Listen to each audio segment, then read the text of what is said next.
안녕하십니까? 얼추 오신 것 같으니까 11시가 되진 않았지만 5분 정도 일찍 시작해서 5분 일찍 끝내는 걸로 그렇게 하겠습니다.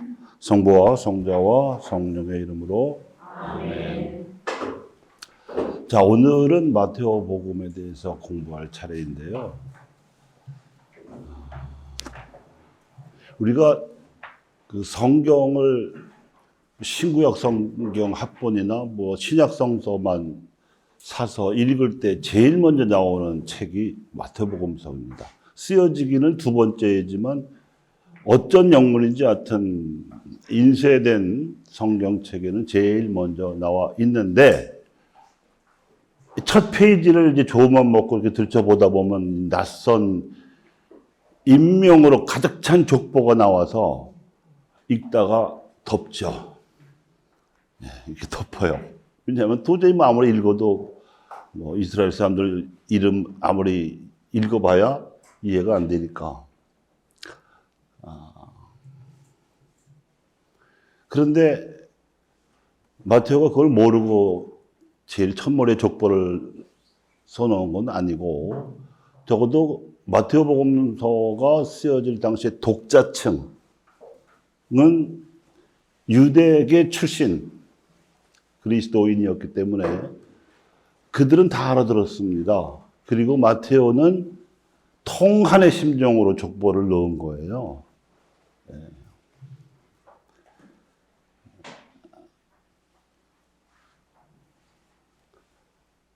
오늘 이 시간을 통해서 마테오가 자신의 복음서를 쓰면서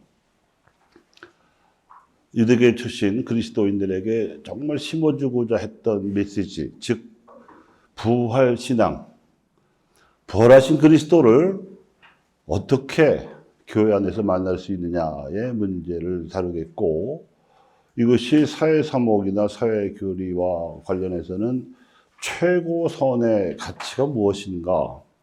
우리가 하느님을 최고선이라고 가톨릭 유리신앙에서는 부르는데, 하느님이라는 이름 말고 또 하느님에 대한 그냥 막연한 관념 말고 실제로 인간의 사회생활에 있어서 하느님으로 신봉해야 할 최고의 가치가 무엇인지를 다루는 시간이 되겠습니다. 1시간 만에 다루는 거라서 이것은 맛보기입니다.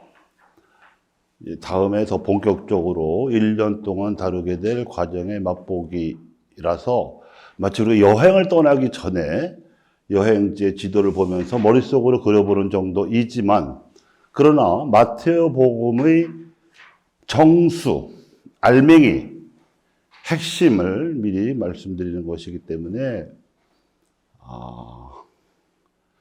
마치 2000년 전에 예수님을 마치 이웃사람으로 여러 번 친숙하게 만나 본 사람들조차도 예수님의 정체를 몰랐다가 부활하신 예수님이 나타나시면서 비로소 그분이 하느님이셨고 그리스도이시라는 걸 알아보게 된 것처럼, 그래서 발현 체험이 가능해서 그들이 진정한 신앙인으로 거듭날 수 있었던 것처럼 오늘 이 시간도 여러분에게 또 다른 작은 발현 체험이 되기를 바라면서 강의를 시작하겠습니다. 마르코 복음이 십자가에 달리신 그리스도에 초점이 있었던 것과 마찬가지로 마테오 복음은 부활하신 그리스도에 초점이 있습니다. 한 단계 올라갑니다. 마테오는 누군가? 그는 예수님을 만나기 전 직업이 세리였습니다. 세리는 세금 걷는 사람인데 우리나라의 현재 세무공무원하고는 다릅니다. 세무공무원은 공무원이고 나라로부터 임명되고 봉급을 받고 세금을 걷어서 국가의 살림살이에 쓰는 직업이지만, 옛날의 세리는 자영업자였어요. 일정한 구획을 로마 당국이 정해놓고 이 지역에서 세금을 거둘 권리를 살 사람을 모집을 합니다. 그럼 그 사람은 먼저 돈을 내고, 입도 선매라고 하죠. 먼저 돈을 내고 징수권을 사는 거예요. 그러니까 그렇게 계약이 성립되고 나면 마음대로 걷는 거죠. 그러니까 원성이 자자할 수밖에 없고 공적인 기피 인물이 될 수밖에 없는 거예요. 다릅니다. 그러나 어쨌든 그렇게 해서 로마의 학정에 시달려서 도망간 사람들의 숫자도 머릿수대로 돈을 냈기 때문에 어떻게든 채워 넣어야 하는 그런 세리의 입장도 있었고, 그리고 또 슬그슬금 욕심도 나서 규정 이상으로 걷는 경우도 있어서 딴에는 머리가 좋아야 했을 것입니다. 영민함이라고 할 수 있겠는데, 예수님을 만난 이후에 마테오는 세리로서 발휘했던 직업적인 영민함을 복음적 영민함으로 바꿔서 어느 복음서보다도 치밀하게 그리고 정교하게 복음서를 구성을 했습니다. 세리였던 마테오도 유대인이었는데 그가 예수님의 제자로서 3년을 동고동락하면서 느꼈던 가장 큰 한은 뭐였냐면 예수님이 너무 무시당했다는 거예요. 갈릴레아 출신. 갈릴레아는 예루살렘의 유다인들이 볼 때는 변방이죠. 그리고 직업적으로도 목수 출신이니까 뭐 배운 지식인 출신이었던 바리새인들이 볼 때는 무식한 사람이에요. 그런데 마테오는 사실은 예수님이 베들레헴에서 탄생하셨고 다윗 왕가의 혈통을 잇는 왕손이라는 사실을 족보를 통해서 말하고 싶었어요. 스승의 한을 푸는 거예요. 족보 쓸만 하지 않습니까?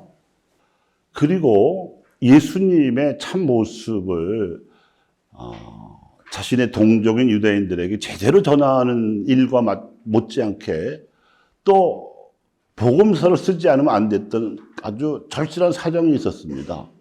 마르코 복음서와 마테오 복음서 사이 한 20년 정도 시대 간격이 있습니다. 70년에 예루살렘이 파괴돼요. 왜냐하면 68년 1차, 70년 2차 이렇게 혁명당원들이 봉기를 했습니다. 이스라엘로부터 로마로부터 독립하겠다고. 1차 때는 로마로부터 파견된 진압군이 패배를 했어요.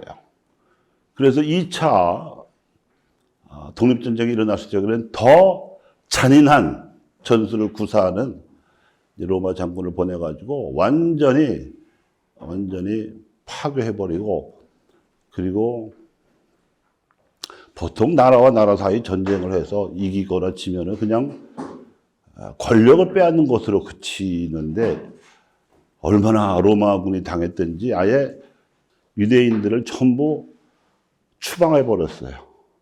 일부는 로마로 끌려가서 콜로세움 같은 대형 건축물 짓는 데 쓰기도 하고요. 그 2차 독립전쟁의 마지막 전투가 마사다에서 있었고, 지금도 이스라엘 독립 기념일 또는 이스라엘군 창군 기념일은 마사다에서 거행한다고 합니다. 마사다는 바위산인데 천년의 요새지요. 도저히 사람이 기어오를 수가 없는 그런 절벽인데 끝까지 결사항전을 하니까 로마 군인이 마을에 남아있는 노인들을 옛날에 그 투석기 아십니까? 이렇게 투석기에 담아가지고 쏴요. 그럼 어떻게 되겠어요? 자기 눈앞에서 이스라엘군은 자기들의 부모일 수도 있는 노인들이 무기가 돼서 포탄이 돼서 죽는 거예요. 그러니까 그 사람, 이 남은 유다인들도 저 사람들은 인간이 아니다.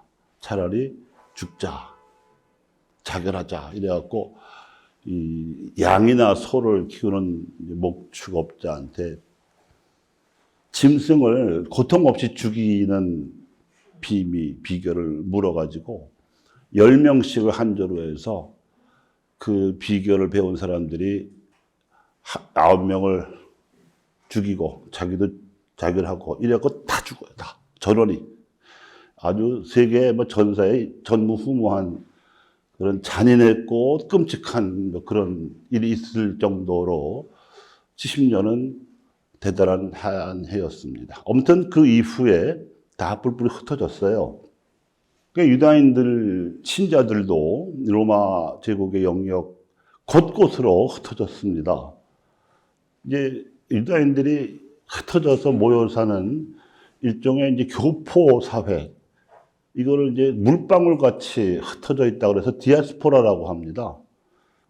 그래서 몸은 간신히 부지를 할 수 있었지만 신앙이 문제였던 거죠. 마테오로서는 비록 나라를 잃었으나 그리고 낯선 타지에서 모여 살게 되었으나 신앙을 유지시켜주는 일이 아주 절박한 과제였습니다. 그래서 신앙의 정체성을 유지시키기 위해서 교회에 관한 교회의 복음서를 쓴 겁니다. 이 점은 마테오 이상으로 우리가 절박한 상황에 있는데요. 교회라는 말이 일상적으로 어떤 의미로 쓰이는지 아시죠? 여러분 교회 다니십니까? 천주교 신자들이 이 질문을 묻으면 아니요라고 대답합니다. 왜냐? 나는 성당 다니는 사람이에요. 그죠? 이게 참 웃기는 이제 일인데, 한국에는 개신교가 천주교도 한 100년 늦게 들어왔고, 우리는 피비린내 나는 박해를 겪었지만 그네들은 무혈 입성을 했어요. 그러면서 용어의 탈취작전 같은 일이 벌어진 게 교회예요. 기독교. 기독교는 그리스도교라는 말을 한자로 만든 말입니다. 그리스도교는 가톨릭도 개신교도 다 속하는 건데도 독점하죠. 또 교회도 마찬가지. 우리는 그때 이제 천주교 또는 천주학 이런 말을 더 많이 썼기 때문에 교회라는 말을 쓰기보다는 성교회 뭐 이런 말을 많이 썼는데 이제 개신교 신자들이 들어오면서 우리가 교회라고 이제 마틴 루터 이래로 개신교 신자들은 이 교회의 정통성에 있어서 컴플렉스를 근본적으로 가지고 있을 수밖에 없습니다. 그러니까 천주교에 대해서 이제 마케팅 차원에서 그런 역사를 잘 모르는 이제 비신자들에게 홍보하기를 우리가 교회라고. 저기는 구교인데 옛날에 문제가 많았다고 이러면서 이제 교회 성장 전략을 했더니 이제 그걸 본 천주교 신자들은 나는 개신교 아니야. 나는 성당 다녀. 이러면서 교회라는 말을 잃어버리게 된 사정이 있습니다만 교회는 건물이 아닙니다.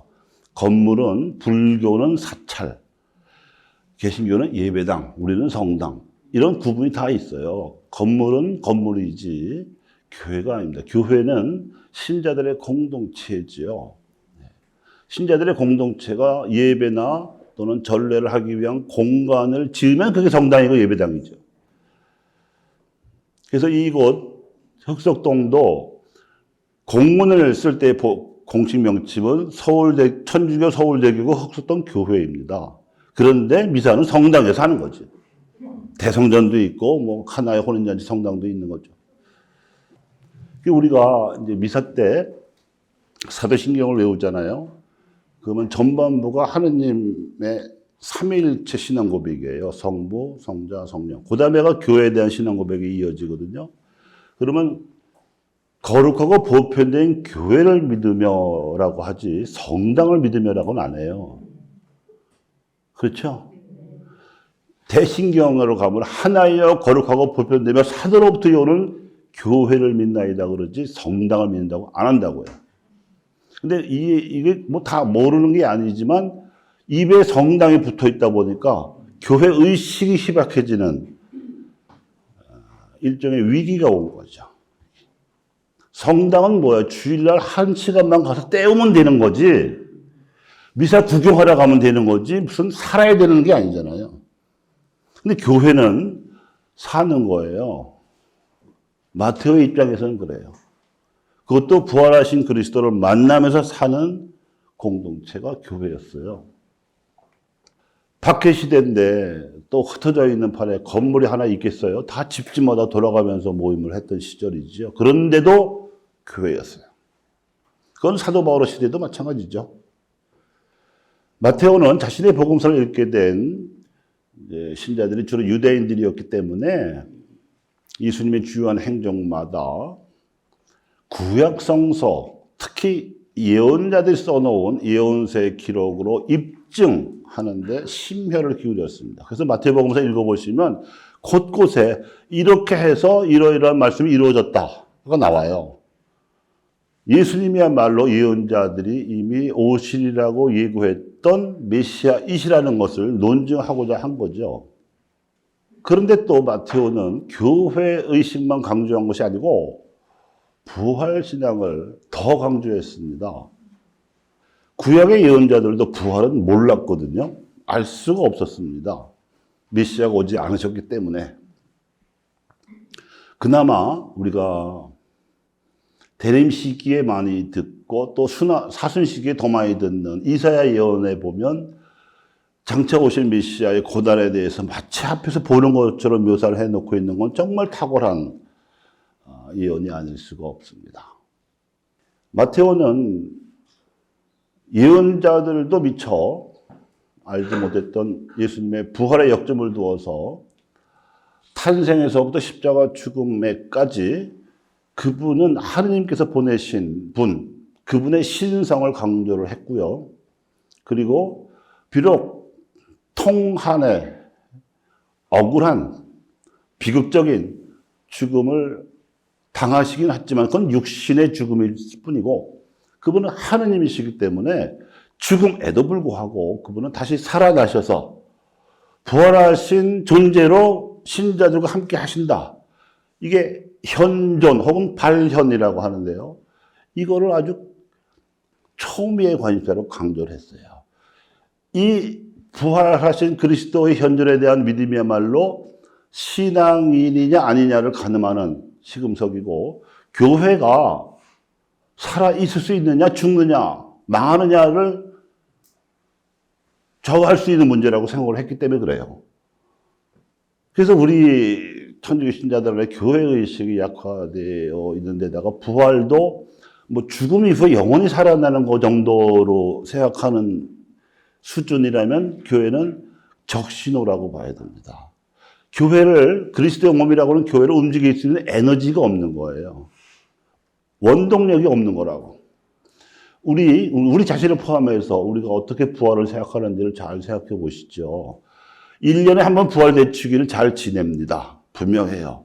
원래 전례가 탄탄하니까 성가대원들이 고생을 할 뿐이지 일반 신자들은 뭐 성삼일절에 안 가도 그만이고 가면 좋고 판공성사 때 보석으로 주면 그냥 뭐 갈 수 있고 안 가도 사실은 크게 뭐 죄는 아니고 부활대축일. 근데 무슨 놈의 부활을 50일 동안 지내냐고요.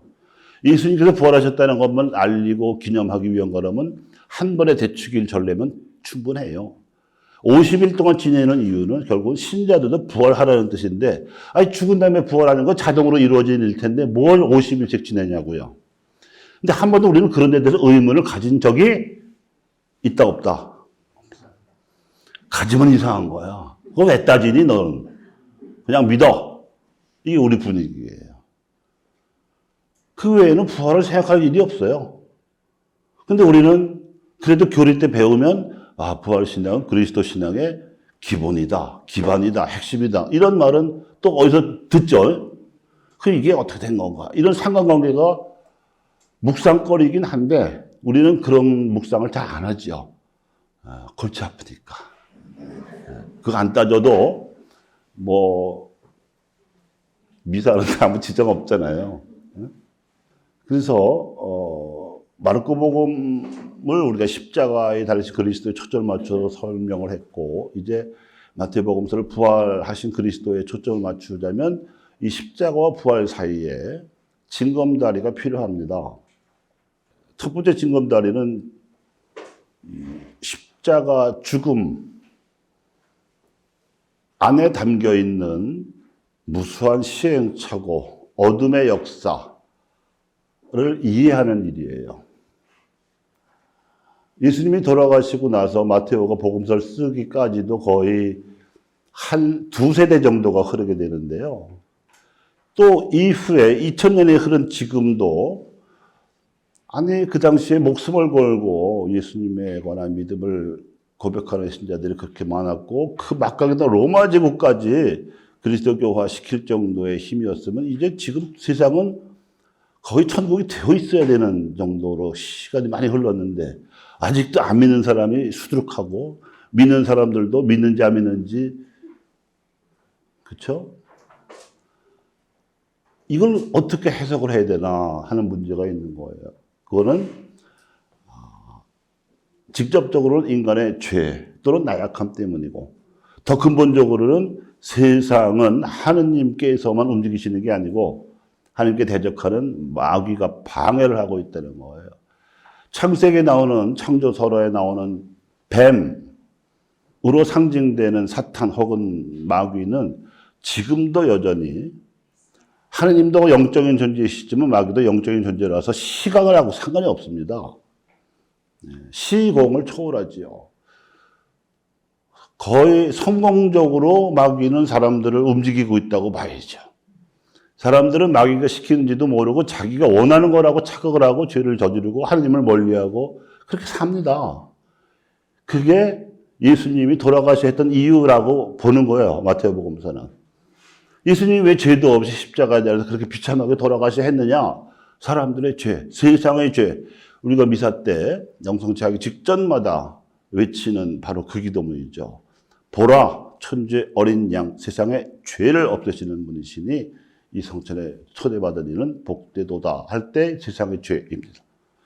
세상의 죄가 사람들을 그렇게 만드는 거예요. 현대인들은 과거의 역사에 살았던 사람들이 자신들보다 덜 현명하거나 덜 똑똑하거나 또는 뭐 어리석거나 또는 미개했거나 원시적이라고 생각하는 경향이 있어요. 그런데 이 인류의 진화를 연구한 학자들의 연구 보고에 의하면 인간의 신체는 구석기 시대 100만 년 동안 다 끝났고 신석기 시대부터는 그 사람들의 두뇌 용적이나 현대인들의 두뇌 용적이 같아요. 발굴해 보면. 두뇌 용적이 같다는 것은 지능 수준이 똑같다는 거예요. 도구가 스마트폰이 없고 이런 노트북이 없다고 하는 차이지 인간은 똑같다는 거예요. 그러니까 우리가 오히려 더 못할 수도 있어요. 오히려 초대교회 시대, 2000년 전 사람들이 예수님에 대해서 알고 또 오해했다가도 발현을 체험하고 믿게 된 그런 정도에 비해서 오늘날에 우리가 이 마귀들이 성공적으로 작전을 수행하는 바람에 똑똑한 척 하지만 사실은 하느님을 더 멀리하고 있는 존재가 현대인들일 수도 있다 이거죠. 그래서 이제 구약의 이스라엘 시대도 그렇죠. 그렇게 오랫동안 아브라함 이래로 전통적으로 조상들이 철저하게 하나님을 믿어온 사람들이 예수님을 못 알아보고 죽여요. 실패죠. 또 로마까지 그리스도 교화시킨 교회가 유럽을 비롯해서 세계의 주도권을 무려 1500년 이상 쥐고 있었어요. 유럽의 백인 그리스도인들이. 근데 거기서 동서교회가 갈라지고 가톨릭과 개신교가 갈라지고 아프리카에 선교를 하려고 그랬더니 노예로 사냥을 하고 남북 아메리카의 원주민들은 수백만 명을 학살하다가 성모님이 발현하셔서 말리는 그게 과달루페의 발현이에요. 이건 반복음적인 퇴행인데 어떻게 이런 일이 벌어질까? 복음을 몰라서 그렇죠. 믿음이 순수하지 않아서 그렇죠. 그리고 자신들의 이기심을 감추고 선교로 포장을 한 거. 이게 다 마귀 짓이에요. 잠깐 원고 없는 여담을 하면 미션이라는 영화 보신 분 많죠? 그게 겨우 18세기 일입니다. 먼 옛날 얘기가 아니에요. 근데 그 당시에 이제 그 미션에 등장하는 선교사들은 정말 한 영혼이라도 교례를 가르치고 세례를 주어서 구원시켜야겠다는 의식이 강렬했었어요. 그러니까 목숨 걸고 가죠. 이것을 폭포 거의 90도로 된 절벽, 폭포를 올라가잖아요. 어? 근데 그렇게 해서 교리도 가르치고 세례도 주고 또 협동조합도 가르쳐가지고 이렇게 정말 이 공동체 경제 그리고 그것이 정치로 발전하면 공화제가 되는 거예요. 왕이 아니고 그런 거를 스페인하고 포르투갈 선교사가 와서 회박을 놓잖아요. 그리고 교황청에서 파견된 주기영은 뻔히 진실을 알면서도 교황도 힘이 약해서 그런지 선교사의 진실을 묻잖아요. 기록은 남기지만. 기록이 남았기 때문에 그런 영화가 만들어지긴 했어도 어쨌든 거기에 대한 원주민 신자들의 반응은 뭐예요? 맨 마지막 장면이 상징적이에요. 금 도금한 십자가하고 서양 선교사들이 가르쳐준 바이올린을 버리고 가. 다시 숲속으로 가요. 애들이. 어른들은 다 죽었고. 예수님이라면 결코 그런 방식의 선교를 안 했을 것 같은 선교를 했어요. 그뿐이 아니죠. 교회가 십자군 전쟁도 일으켰고,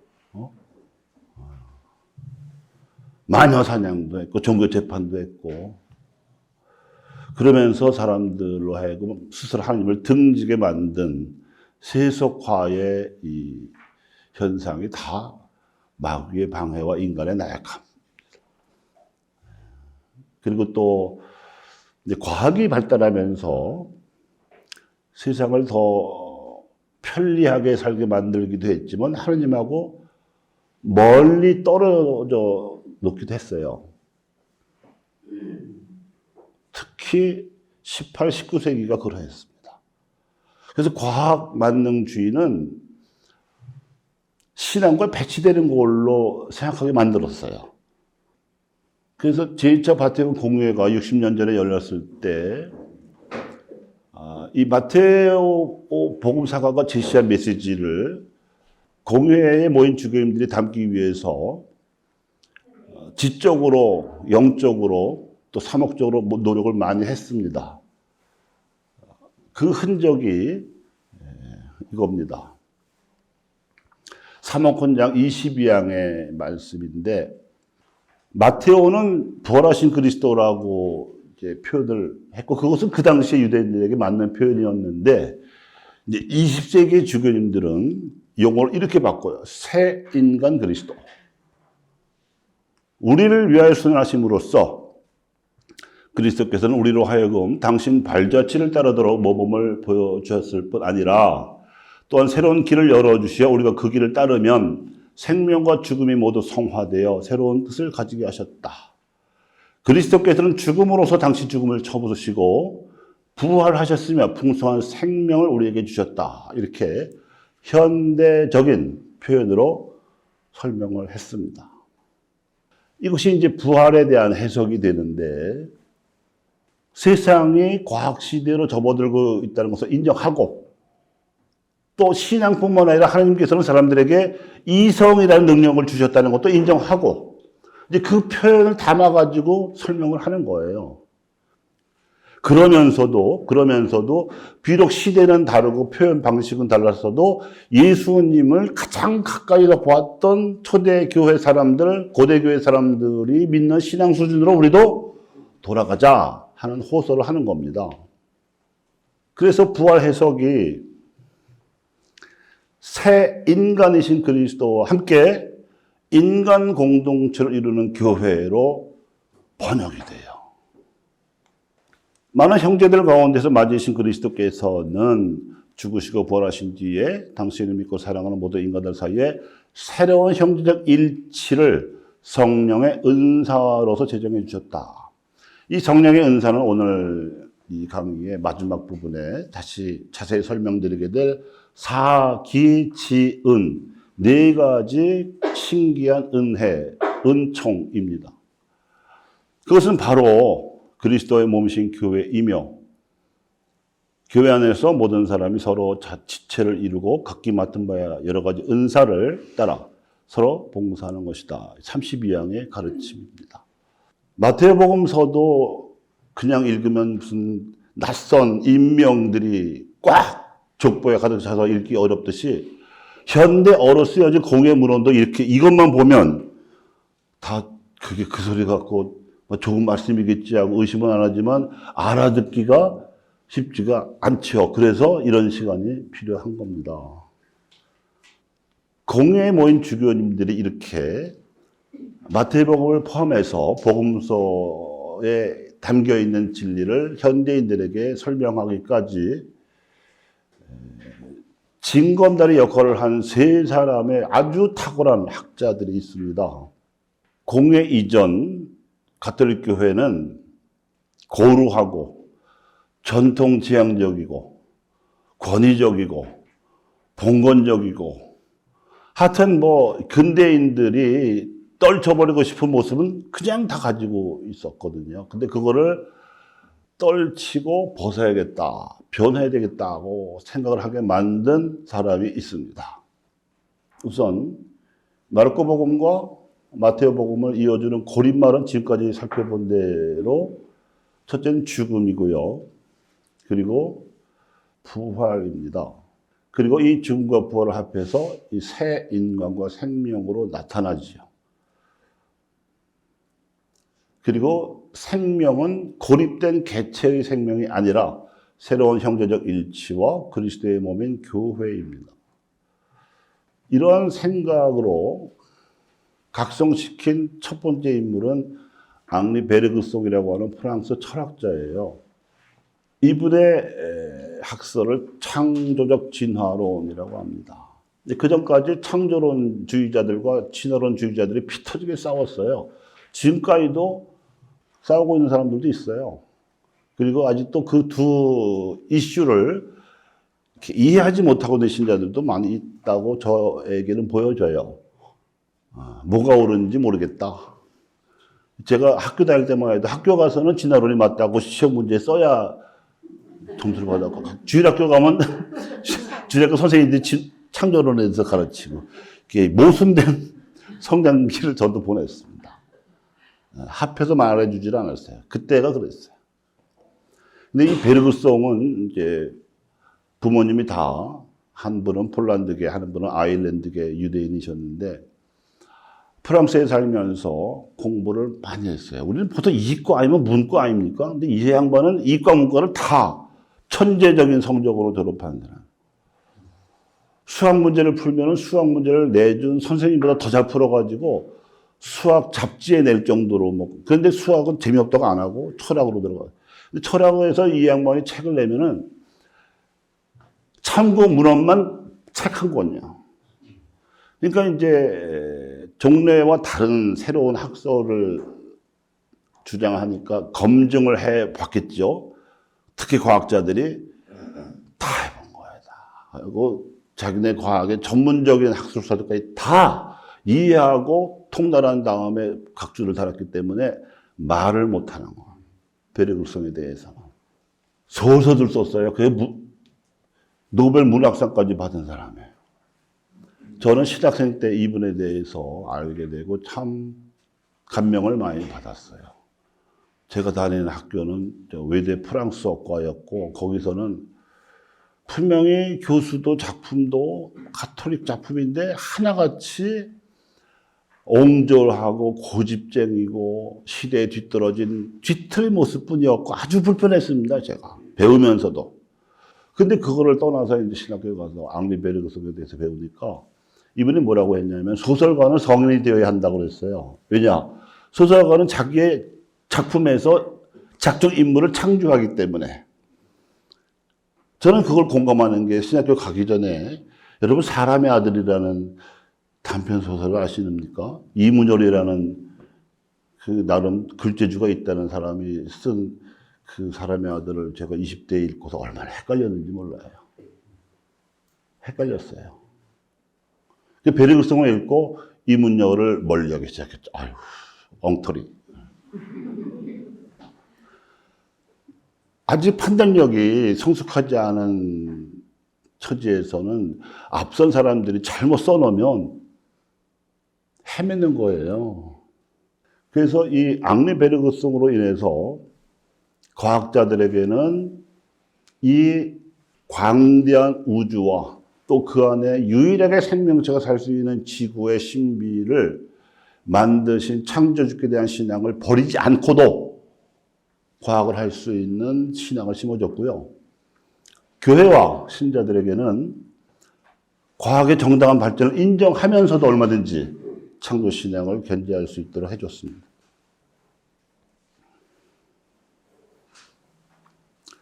그 다음에 이 앙리베르그성의 업적을 계승한 본격적인 신학자가 나타났으니 테이야르드 샤르댕이라고 하는 분이에요.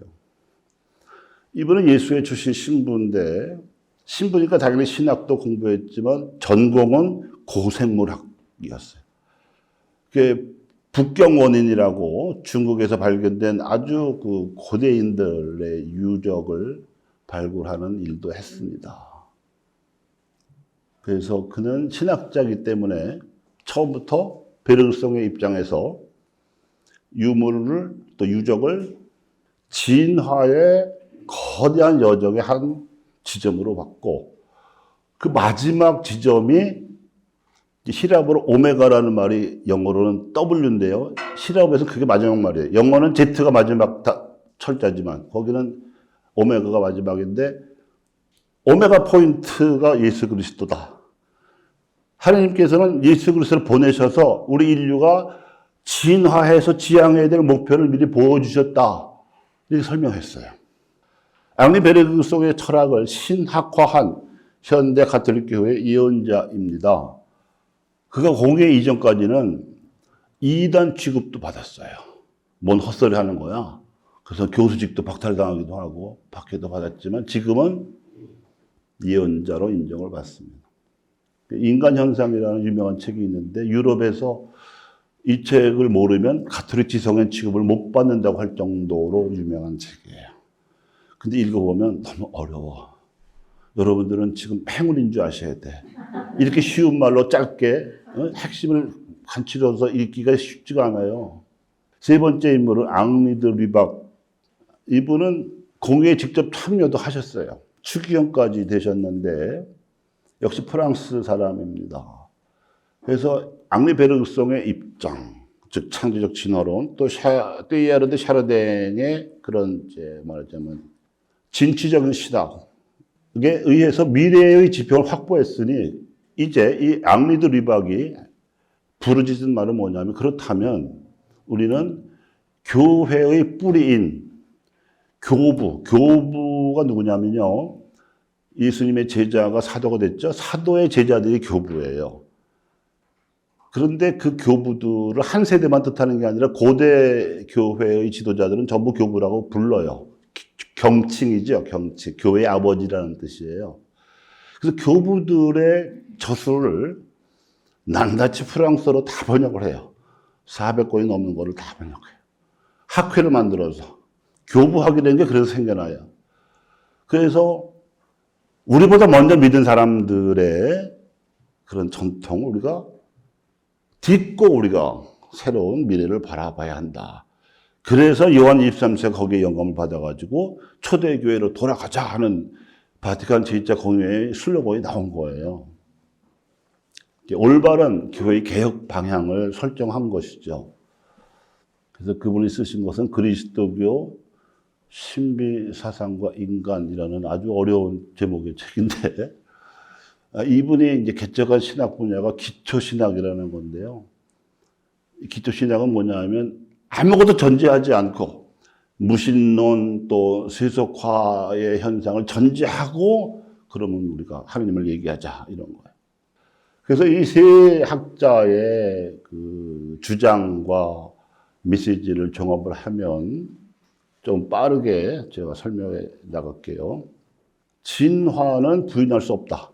그런데 진화는 단계가 있어서 신체가 진화했고 100만 년, 의식의 진화는 10,000년 전부터 지금까지 진행 중이고, 영성의 진화는 2000년 전 예수님으로부터 시작이 되었는데 아직까지 의식의 진화와 만나지 못하고 있다. 만나야 개인이든 집단이든 인류 전체든 영성의 진화와 의식의 진화가 만나야 구원이 이루어진다, 이거예요. 신체의 진화는 구석기 시대 100만 년 동안 이루어졌는데 이 개인은 청년기까지 신체가 성장하죠. 의식의 진화는 신석기, 청동기, 철기 시대가 진행되는 동안에 계속 주된 도구가 바뀌어서 이렇게 시대 이름이 붙여지는 것이지 지금도 철기 시대예요. 우리가 생활하는 사회의 주된 도구가 철이잖아요, 철. 산업혁명이 있고 전자화돼서 그렇지 다 철입니다. 근데 이렇게 이제 물질 문명이 발달하면서 오히려 사람들의 신앙이 더 옅어지고 희박해진 감이 있죠. 그리고 과학 만능주의로까지 빠지기도 하고. 개인도 신앙을 이제 받아들이면서 새로운 의식이, 하나님과 소통할 수 있는 의식이 생기긴 하는데, 시간이 흐르고 세월이 지나간다고 해서 신앙이 성장하지는 않죠. 예수님을 만나야 십자가와 부활의 체험을 해야 드디어 그 길을 진입하는 건데, 그냥 몸뚱아리만 왔다 갔다 하면 진화가 어렵죠. 그래서 예수 강생 이후에도 영성의 진화를 가로막는 의식의 퇴화 흐름이 뚜렷해요.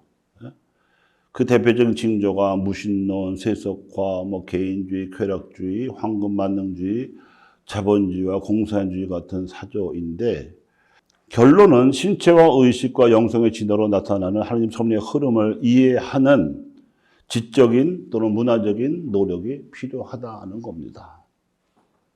옛날에는 학교 교육도 없고 사람들의 민도가 높질 않아서 믿어야 천당 간다는 말로도 가능했어요. 그 이상 필요도 없어.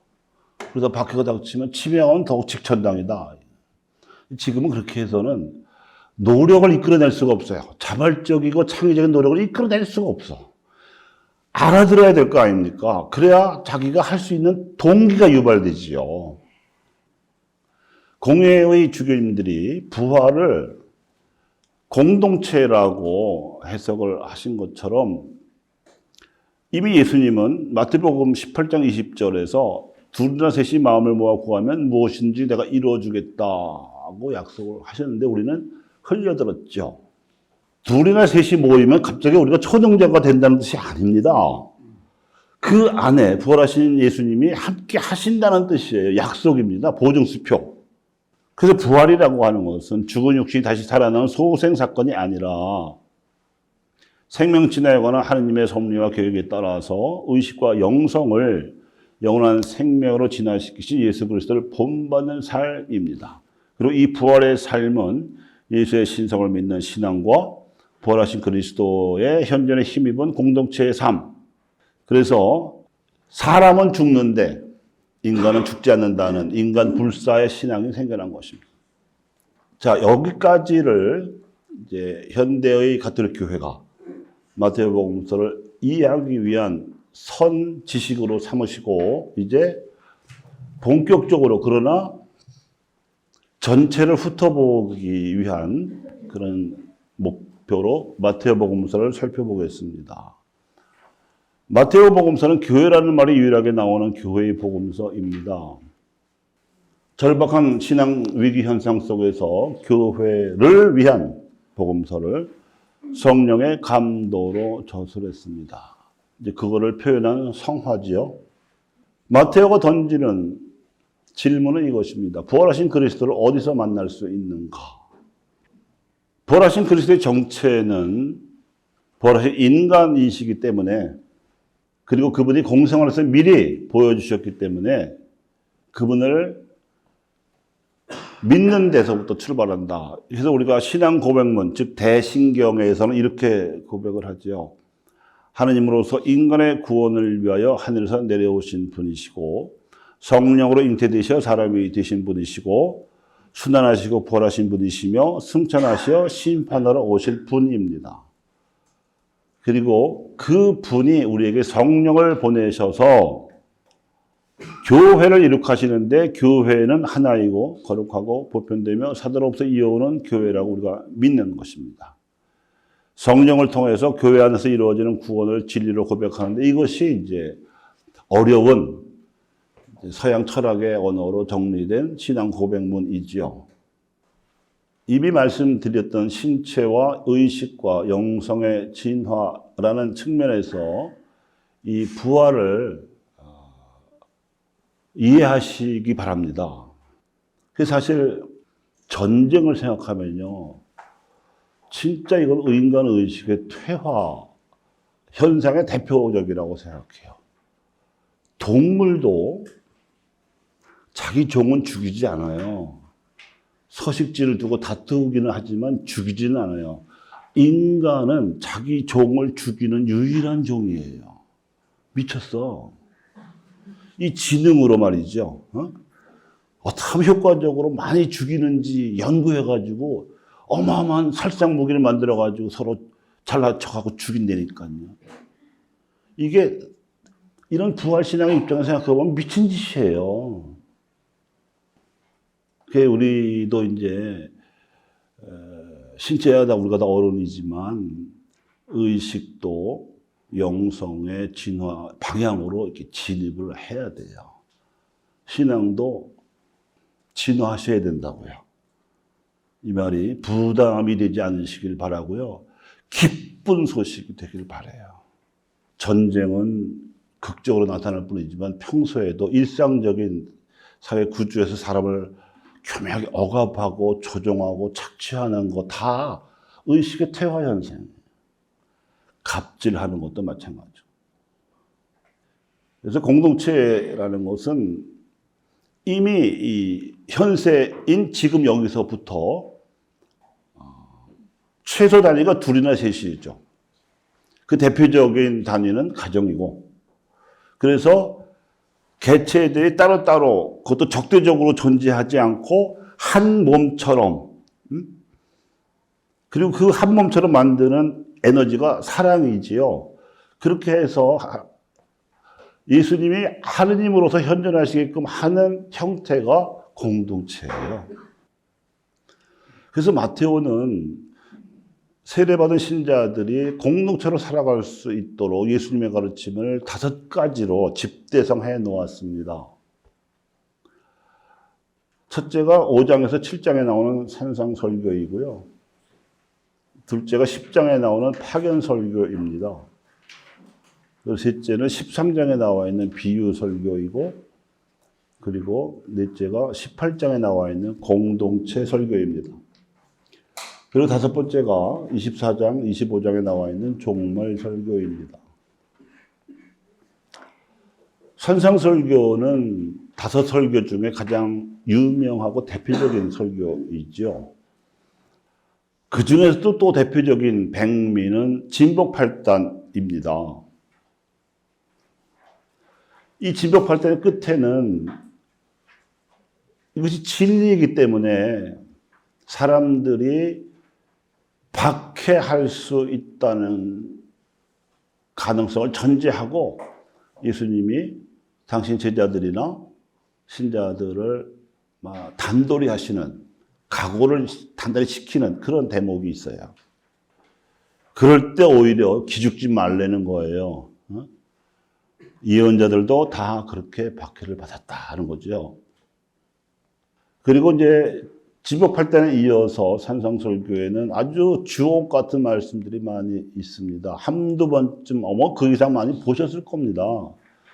너희는 세상의 소금이다, 세상의 빛이다 하는 말씀도 있고, 율법의 한 점도, 한 획도 나는 바꿀 생각이 없다, 없앨 생각도 없다. 오히려 그 정신을 제대로 지켜라. 그리고 형식적으로만 지키지 말고 화해하고 극기하고 아내를 버리지 말고 정직해야 되고 폭력을 포기해야 되고 원수를 사랑하라는 그런 말씀들이 다 이 산상설교에 나오고, 그리고 기도에 대한 가르침도 유명하죠. 자선, 기도, 단식, 그리고 거기에 주님의 기도까지 가르쳐요. 그리고 기도의 공리가 나오는데, 하느님과 재물을 아울러 섬길 수 없으니 먼저 무엇을 먹을까 무엇을 입을까 구하지 말고, 그런 거 다 우리가 필요한지 하나님이 다 알고 계시니까 하나님을 돌자가리로 취급하지 말고 먼저 하나님의 나라를 구하면 하나님이 알아서 필요한 때에 선물처럼 주실 거다. 이게 기도의 공리예요. 제 표현이 거친가요? 딱 해서 그래요, 딱 해서. 제가 언젠가 입수한 레지오 마리아 단원들의 기도서에 보니까, 이제 9일 기도 3번 하면 27일이죠. 3번 하고 2번 하면 54일 기도가 되잖아요. 근데 54일치가 있는데, 처음에가 청원의 기도야. 두 번째가 감사의 기도야. 그 구조상으로 말하는 메시지 뭐냐면, 청해보고, 들어지면 그때 가서 감사해라, 이거잖아. 예수님은 감사부터 하라고 가르치셨고, 자기도 모범을 보이셨는데, 우리는 거꾸로 하면서 안 들어진다고 원망을 하니, 이렇게 답답한 노릇이 어딨어요. 기도에도 믿음이 필요하거든요. 여러분이 사랑하는 자녀들의 그 간절한 청원을 부모로서 어떻게 들으세요? 감사하면서 청하는 자식들하고 먼저 떼를 쓰고 보는 자식하고 어디 더 마음이 가요? 뻔하잖아요. 하느님은 더한데. 그리고 이제 결론이 열매를 보면 나무를 안다. 그러니까 공동체를 이루기 위한 인간의 행실을 강조하셨어요. 두 번째가 파견 설교인데 예수님은 당신을 따르고 가르침을 듣는 사람들 중에서 눈여겨보신 12명을 골라서 제자로 삼으셨습니다. 그리고 가르침이 충분치 않았다 싶었는데도 훈련을 시키시기 위해서인지 파견을 하셨어요.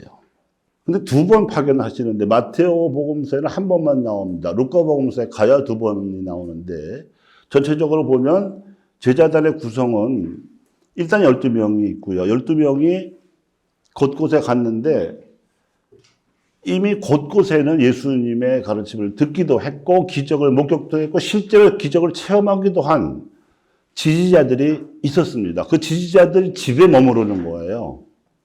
근데 그 지지자들 중에서 소위 성소자를 60명을 발굴해가지고 두 번째 파견 때는 72명이 파견이 됩니다. 그래서 파견사가 나오는데 이스라엘 집안에 길 잃은 양들에게 가라.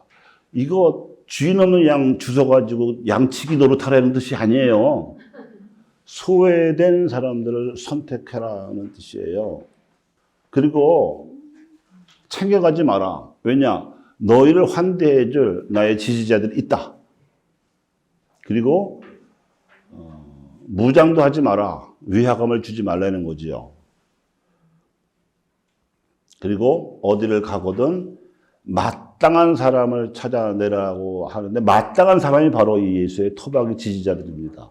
12제자는 직업도 가정도 버리고 예수님을 따라 나섰지만 토박이 지지자들은 가정을 유지하고 직업도 유지하면서도 예수님을 믿고 예수님의 가르침을 따라서 하나님 나라를 살아가는 사람들이거든요.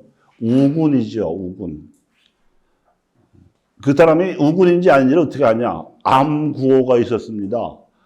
이 집에 평화를 빕니다 해서 알아들으면 우리 사람이 가서 머물러도 돼요. 눈치 보지 않고 밥 얻어먹어도 되는데 뭔 소리인지 못 알아듣는 눈치를 하면 재빨리 나올 뿐만 아니라 발에 묻은 먼지까지 털어버리라고 그랬어요. 13장에 비유 설교가 나옵니다. 다른 복음서들은 비유가 흩어져 있지만 마테오 복음서는 모아져 있어요. 여러 가지 비유가 나옵니다. 여기에도 예수님이 하신 말씀의 비유가 다 모아져 있지는 않지만 그래도 제일 많아요. 근데 어떻게 비유를 드신지 간에 3가지가 중요한데 첫째는 먼저 비유를 말씀하시지 않고요. 항상 복음 선포적인 행동, 대개는 기적입니다. 예수님이 하셨다고 전부 기적이 된 것 같지는 않지만 대개 예수님의 진정성이 통하고 또 그 당사자의 믿음이 있는 경우에는 기적이 종종 일어났어요. 예언자들은 하지도 못했던 사람이라면 할 수 없는 하느님이시라야 할 수 있는 기적들이 일어났단 말이죠. 그렇게 되면 사람들이 놀라잖아요. 모이잖아요. 그럴 때 비유를 말씀하시는 거예요.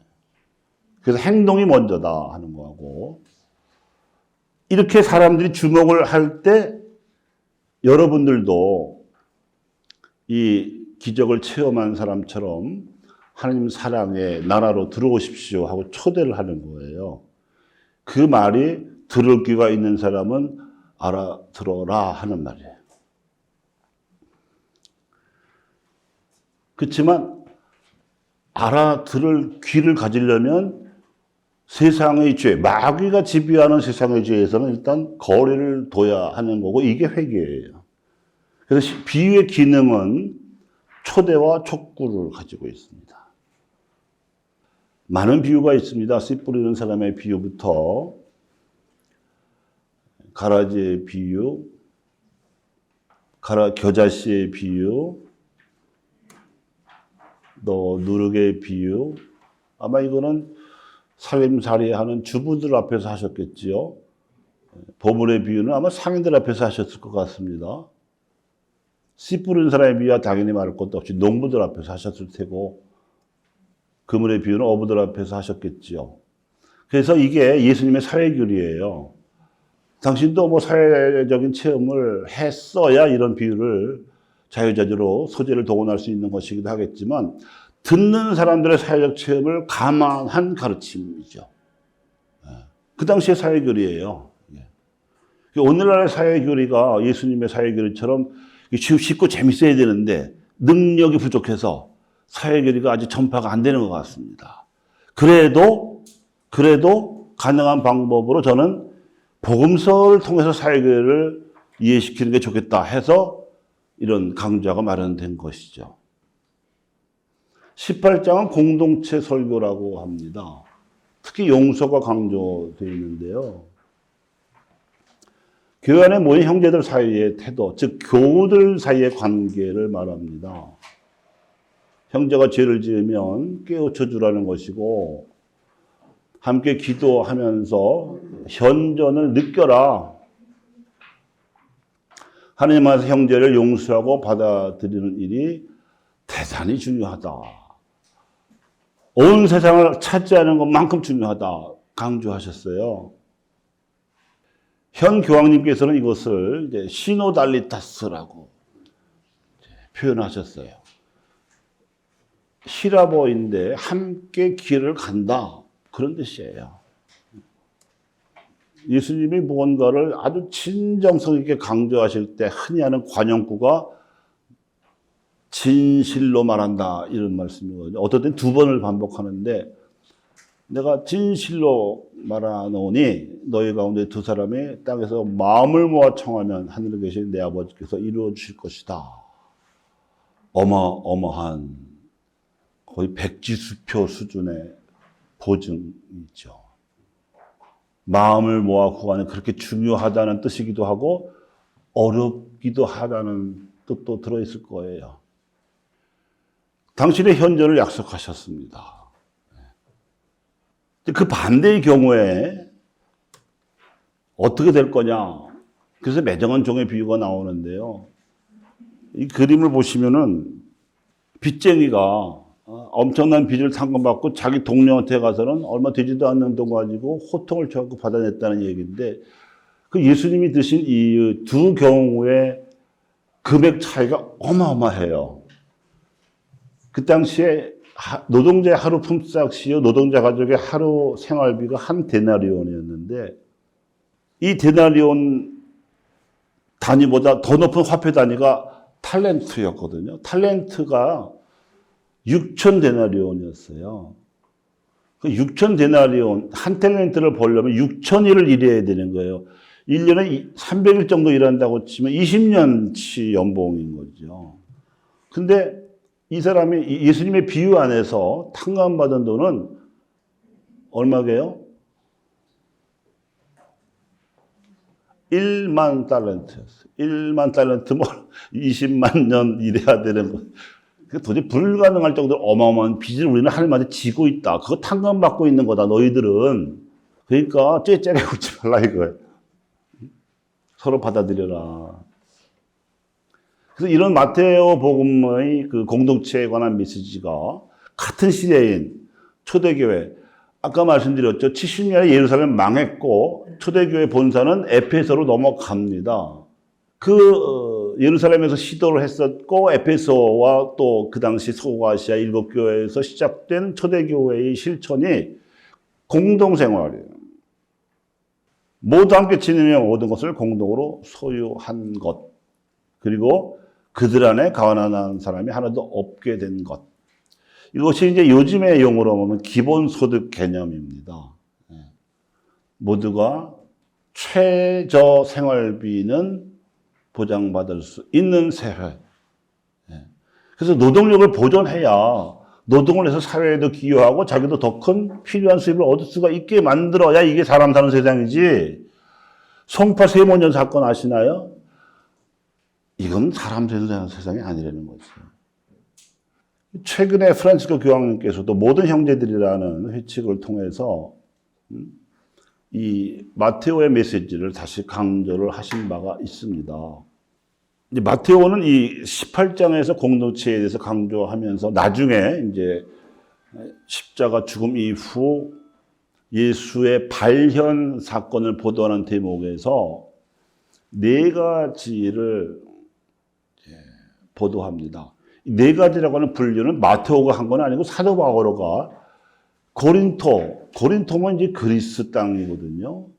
구약 성서는 아무것도 모르고 신앙도 이제 신철내기들인 사람들에게 이 부활을 어떻게 설명할까 하다가 고린도전서 15장에서 설명하고 있는 개념이 네 가지예요. 부활은 상치 못하는 거고 빠른 거고 사무친 거고 빈다는 거다. 이건 사도 바울의 용어인데 그 원 근거는 예수님이 십자가에 달릴 때 허공에 달릴 수 없으니까 못을 박았잖아요. 그러니까 양손에는 못 자국이 있겠죠. 또 죽었나 안 죽었나 확인하느라고 옆구리를 또 창으로 찔렀잖아요. 그럼 옆구리에는 또 창자국이 있겠죠. 그러나 상처는 있으나 그분은 다시 살아나셨다. 이게 상치 못함이에요. 다른 대목에서는 예수님이 이런 말씀도 하셨죠. 너희는 육신을 죽여도 영혼은 손도 대지 못하는 사람을 두려워하지 마라. 오히려 육신도 죽이고 영혼도 지옥에 보낼 수 있는 하느님을 두려워해라. 그러면서 예수님은 부활하셨고 생명의 지장이 없었으며 당신이 믿는 이들도 그런 상치 못함의 은총을 보장하셨어요. 그리고 빠름, 이 하나, 둘, 셋, 이 세 대목이 어떤 거냐면요. 부활하신 첫날에 막달레나가 예수님 염을 해드리려고 향료 사들고 갔는데 무덤이 열려 있었잖아요. 그래갖고 도난당한 줄 알고 어쩔 줄 모르고 있는데 동산지기처럼 보이는 사람이 말을 걸어와서 얘기하다 보니까 이분이 예수님이네. 그리고 그분이 제자들에게 보내시면서 부활하신 분을 무덤에서 찾지 말라고. 그래서 막달레나가 사도들에게 부활을 전한 사도의 사도가 된 거지요. 그래서 낮에는 엠마오로 도망가던 두 제자하고 또 나타나셔가지고 길동무를 한참 하셨어요. 그래서 말씀을 듣고 보니까 이 두 제자가 마음이 뜨거워져가지고 날도 어두워졌는데 이 밤을 같이 편히 쉬어가시죠. 이래가지고 빵을 떼어 나눌 때 이건 내 몸이니라 받아 먹어라 하는 말씀을 듣자마자 예수님이구나 하고 알고 다시 보니까 사라졌다는 얘기가 이거고요. 그거 어디 가셨냐? 또 예루살렘에 다락방에 가셔가지고 꽁꽁 문을 닫아 걸고 숨어 지내던 제자들에게 나타나셔서 평화가 너희와 함께 하고 인사를 하셨죠. 빨랐다는 거예요. 그러니까 육신의 이제 시공의 제약을 벗어나신 거예요. 그리고 사무치되는 건 뭐냐면 이때 이 제자들에게 나타나실 때 문을 잠갔습니다. 열어드리지도 않았습니다. 그런데 벽을 뚫은 것처럼 들어오셨어요. 그게 사무치는 거예요. 사무치. 우리는 이 사무치다는 말을 언제 쓰죠? 가슴이 사무치다고. 네 번째는 빛남이에요. 이 빛남은 이미 타볼산에서 거룩하게 변하실 때 보여주신 거예요. 세상에 어떤 세탁업자도 희귀할 수 없을 정도로 옷과 얼굴이 희게 빛났다 그러죠. 실제로 초대교회에서 사도 바오로에게 이 빠름의 은총이 나타났어요. 원래 바오로라는 사람은 사울로 불리던 박해자였습니다. 나름 엘리트였어요. 근데 이 사람이 정신 못 차리고 신자를 박해하려고 설치니까 예수님이 벼락으로 가로막으셨어요. 사울아, 사울아, 네가 왜 나를 박해하느냐. 이때부터 이제 사울의 일생이 180도로 바뀌어서 예수님의 3년 동안 양성하신 12제자가 한 일보다도 이 사울이 바오로라는 이름을 바꿔서 한 선교 업적이 더 많아요. 바오로 때문에 로마의 복음이 전해진 거예요. 그때 자기가 받은 로마 시민권을 활용을 해서 일부러 로마 가서 재판받겠다고 꾀를 부려가지고 로마의 복음을 전한 바오로. 예루살렘에서 로마까지. 로마의 힘으로 간 거죠.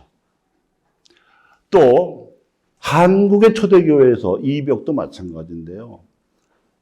이벽이 교회를 세운 사람이에요. 근데 그렇게 된 계기가 마테오 리치라고 하는 이태리 출신의 선교사가 지은 천주시리라는 책 때문인데 천주시리를 지은 때하고 이벽이 교회를 세운 때하고 거의 200년 차이가 나요. 그리고 그 당시는 조선은 인쇄술이 발달했다고 해도 다 관에서나 양반들만 읽었지 백성들을 위해서는 서점이 없었어요. 전부 중국어에서 이렇게. 특히 중국은 그때 명왕조, 청왕조 교책이었는데 중국도 받아들인 천주교를 조선은 다 막았어요. 해력 활동, 무역 활동 다 막고 국경 출입도 다 막고 하여튼 중국만 바라보고 있었어요. 대신에 중국에서 오는 서적들은 6개월 안에는 옵니다. 근데 200년 내지 150년 되면요. 어마어마한 선비들이 그 책을 읽었어요. 근데 읽은 사람들 중에 성호 이익도 있고 뭐 여러 가지 안정복도 있고 내노라 하는 소위 이제 실학자들도 있고 하지만 신앙이 된 사람은 이벽밖에 없어요. 그런 이유가 있습니다. 이벽의 5대 조가 이경상이라고 하는 당시 영의정이었는데 그대 왕이 인조의 인조. 병자호란한테 지잖아요. 청나라한테. 그때 볼모로 소현세자를 데려가는데 그때 수행원이었고요. 소현세자가 북경에 가서 아담 샬이라고 하는 독일 출신의 선교사 이거 마테오 리치의 친구를 만났을 때 천주시를 받아와요. 그러니까 이벽은 어려서부터 집에서 마음 놓고 천주시리뿐만 아니라 그때 가져온 괴짝이 5괴짝이라고 했으니까 엄청나게 많은 천주교 서적을 어려서부터 보고 배운 거예요. 그러니까 쪽집게 과외를 한 건가 선행학습을 한 건가 같은. 그래서 세례 받기 전부터 이벽은 신앙생활을 하고 기도생활을 하고 수련을 했어요. 그래서 나이 차이가 짐에도 불구하고 그 당시에 자기가 알고 있었던 선비들을 강학회로 모아가지고 설득을 할 수가 있었고 함께 세례를 받을 수 있었기 때문에 교회가 성립될 수 있었던 거죠. 이건 정말 물리적인 속도의 빠름이 아니라 진리에 대한 영적 깨달음의 빠름. 세계 교회 역사상 한국에 오시는 교황님들이 다 칭찬한 거지만 이런 교회가 없어요. 유럽은 왕이 먼저 전쟁에서 승리할 욕심에 개종하고 나서 국민들에게 집단 개종을 시켰지 뭘 알고 세례받은 게 아니잖아요. 아프리카랑 아메리카 대륙은 총 갖고 들고 가고 개종시킨 거고. 아시아도 우상 숭배 믿지 말고 천주교를 믿으라고 하다가 문화 충돌이 일어나서 박해를 받은 건데 한국만 진리에 대한 지성적인 노력, 그것도 평신도의 자발적인 노력으로 시작된 유일한 교회예요. 빠른 거죠. 그리고 초대교회 때 사도행전에 기록하듯이 베드로나 바오로는 감옥에 갇혔다가도 기적적으로 탈출한 일들이 있고요. 또 죽을 사람을 살리는 일도 있었고요. 근데 그런 것처럼 이벽이 그렇게 활동하다가 함께 활동하던 이제 강학회 동료 선비들이 대책회의를 만들어서 임시 성사 조직으로 꾸려서 교리를 가르치고 성사를 줬는데 이렇게 해서 4,000명이 넘는 신자를 얻기도 했습니다. 그리고 보편교회나 한국교회나 초대교회 공동체 현상, 특히 우리나라는 신유박해 때 지도자들이 전부 죽거나 유배당해서 와해가 된 동료 선비들이 대책회의를 만들어서 임시 성사 조직으로 꾸려서 교리를 가르치고 성사를 줬는데 이렇게 해서 4,000명이 넘는 신자를 얻기도 했습니다. 그리고 보편교회나 한국교회나 초대교회 공동체 현상, 특히 우리나라는 신유박해 때 지도자들이 전부 죽거나 유배당해서 와해가 됐는데 신자들이 흩어져도 그만이고 신앙을 포기해도 그만인데 전국 심산유곡으로 찾아 들어가서 교우촌을 만들어요. 그 사람들이 배교하고 나면 더 참여하면서 신앙을 후손들에게 전수를 했고 또 배교는 안 했지만 선조들이 치명한 경우에 그 치명자들의 후손들이 더 그 치명하신 부모님이나 선조들의 그 뜻을 이어받느라고 전 세계에서 유일하게 순교자 성호를 있는 교회는 한국교회밖에 없어요. 이 사람들이 이벽의 동료들입니다. 그리고 교촌에 대해서 연구하신 분이 김옥희 수녀님이신데 이거는 최영합 신부가 김정은 신부가 이제 입국한 지 1년 만에 치명을 했기 때문에 혼자서 팔도를 커버했습니다. 외국인 선교사가 계셨지만 용모가 달라서 나설 수가 없는 거예요. 그리고 이제 입술 배교자의 대표적인 사람이 최혜두라고 하는 사람인데 최혜두. 자책이라는 글을 남겼어요. 유일한 참회록이에요. 그리고 이제 윤의병이라고 하는 순교자 후손인 분이 신부이셨는데 자기의 그 부모와 시장 선조들에게서 들은 이야기를 실화들을 소설로 꾸몄어요. 은화. 이거를 교양 잡지에 일제시대에 10년 이상 동안 인기를 연재한 것을 그 윤의병 신부가 신학교에 보낸 이계중 신부님이 자비로 출판해가지고 지금도 팔아요, 이거는. 그래서 하여튼 순교 정신을 계승하는 유일한 교회가 한국교회이고요. 성지도 많이 다니시죠, 순례를.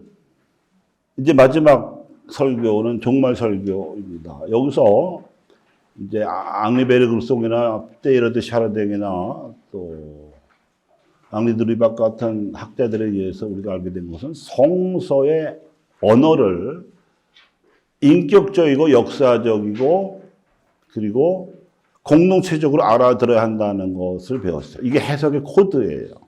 그러니까 종말은 그전까지는 언제일지 모르는 세상의 끝날이라고만 알았었는데 이제는 지금이 종말이에요. 왜냐?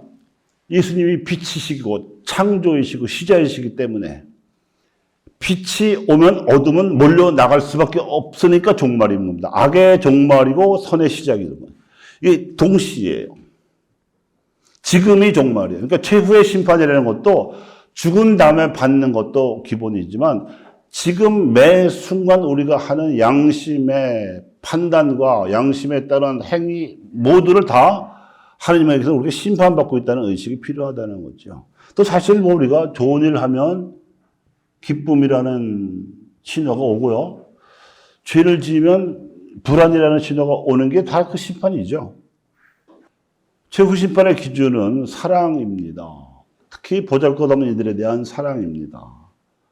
그동안 가톨릭 교회가 최후의 심판 기준 또는 종말 설교에 따라서 애덕을 실천하는 일은 대개 4가지였습니다. 우선은 철거를 당했거나 화재를 당했거나 수재를 당했거나 어쨌든 긴급하게 도움이 필요한 경우에 돕는 일입니다. 이건 한 번만 도와주면 금방 일어설 수 있어요. 근데 장애를 가졌거나 그것이 신체적이거나 정신적인 경우에 또는 돌봐야 할 가정이 없거나 또는 독거노인 같은 경우에는 한 번 도와줘서는 안 되죠. 이거는 전문적이고 지속적인 도움이 필요합니다. 이것이 좁은 의미의 사회의 복지고요. 근데 더 많은 수의 가난한 이들은 장애자가 아니에요. 노동력이 다 있고 가정도 있는, 다만 돈이 없는 거예요. 그런 사람들은 그들이 스스로 움직일 수 있도록 자조적으로 일어설 수 있도록 도와줘야 되고, 특히 중요한 것은 이건 다 일방적인 거잖아요. 그럴 수밖에 없는데 이 단계에 가서는 상호적이고 인격적으로 돕는 것도 지혜가 필요하고 기술이 필요하다는 게 이 단계에 해당하는 건데, 스스로의 자존심을 존중하면서 도와야 되는 것이 공동체 운동이에요. 근데 여기까지가 이게 다 빈곤이 사회 병리 현상이라고 하면 사후 치료에 해당합니다.